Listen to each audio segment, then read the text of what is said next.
With the fourth season, did you ever read the scripts and think, this is just too weird, this is just too... I think every season is kind of like this gulp moment. I was like, no!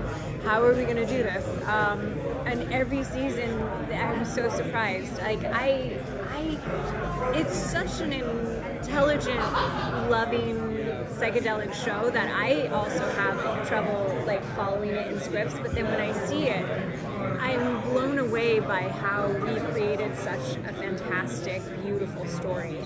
So yeah, every time. I mean, there's a musical episode this year that I was like, there's no way we're gonna be able to do this, and I still felt that way after we shot the episode, and then I saw little clips of it and I was like, I cried because I was like, oh, I had no idea this is what we were doing, you know? So yeah, you gotta stay on your toes when it comes to Doom Patrol. Hi. Hi. So do you have either this season or in past seasons like a favorite scene or favorite moment that really sticks out to you that you're like, I can't believe I'm doing this? Oh, yeah. I really loved the Dada storyline. I loved that Rita got to fall in love.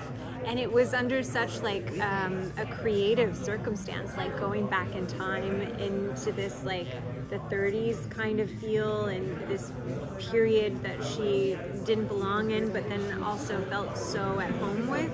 I thought that was a really beautiful thing when she dances with Malcolm. It was so nice. So yeah, but I mean also there's like the zombie episode was incredible, like getting to be a zombie, which I rewatched the other day, and it was so funny, like that we didn't even speak the language. We spoke zombie, and then there's like these English subtitles at the bottom, like it's just ridiculous.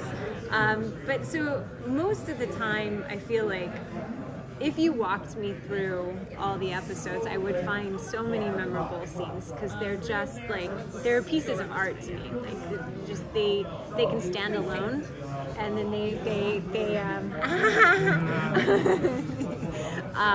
and then they make put together. There's like this exquisite masterpiece in my opinion. Thank you. Mm-hmm. Were there any scenes that were like particularly hard to film? Sorry? Were there any scenes that were like particularly hard to film? Yes. There was a scene that Rita, we all travel in time into different dimensions this season together. And there's, I think we were like in the 70s, and there's like, we're in one of Rita's movies, and there's like pyrotechnics, and she has to like cross a bridge, and we were in the stage, and it was very hot, and that was challenging, like, because it's like, you know, 14-hour days, and you're like really in it, and it's just smoky, and so that's like the physical part of it. But there's been, you know, the musical episode was really intense. They like gave us singing lessons, which was incredible, and there's like dancing, so you like shoot like your scenes for the day, and then you're off to rehearsal, and you get to dance with the members of Doom Patrol, and you didn't know you were a dancer, and then all of a sudden you're like dancing and singing. So that was very challenging, but like very incredible. Like it came together really nicely. Hi, April. Hi. Rita's outfits in the show, I absolutely love them, right? Yes. How much of that input do you have on getting to see what she wears on the show? Right. I kind of don't have much input. I let our designer, Carrie Grace, who's so incredibly phenomenal, she designs all the costumes on the show.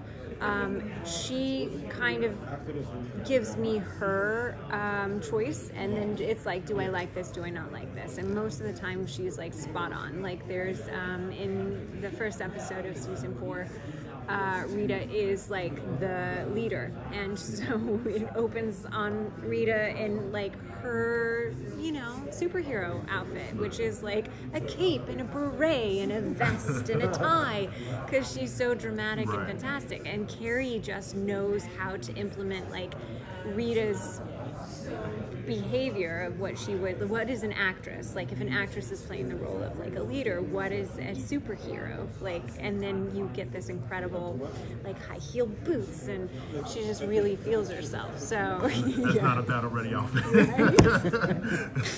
No, she's ready to go. So yeah, so I just get to enjoy the process. Yeah, it's just that works too. Right? All the creative, people. So yeah. Thanks. Yeah. So during lockdown, I got really into The Office, and it dawned on me, Rita has a lot in common with branch manager Michael Scott.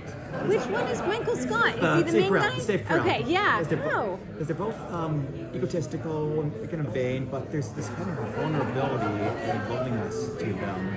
And it took a while, to figure out the character. The second season, there was one particular episode, Office Olympics, we see Michael at his lowest, and Jim comes and just makes him feel better. I'm curious for you how you made Rita endearing, if there was a moment you found her vulnerability.